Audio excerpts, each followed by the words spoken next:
ओम नमः शिवाय. हर हर महादेव.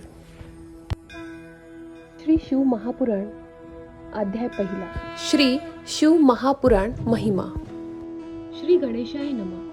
श्री पार्वती परमेश्वराय नमः. श्री सरस्वती नमः. श्री कुलदेवताय नमः. शौनक ऋषी सुतांना म्हणाले, मुनिवर्य, तुमचे ज्ञान अगाध आहे. मला सर्व पुराणे जाणून घ्यायची आहेत. वैराग्ययुक्त भक्तीने विवेक निर्माण होतो. हा विवेक कसा वाढवावा? महान साधू काम, क्रोध, लोभ कसे जिंकतात? देवी संपदा वाढविण्याचे उपाय कोणते? आपण मला शाश्वत असे कल्याणकारी साधन सांगावे.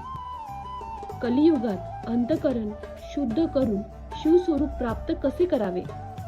सूत म्हणाले, शौनकजी, खरोखर तुम्ही धन्य धन्य आहात. तुमच्या अंतःकरणात पुराण कथा श्रवण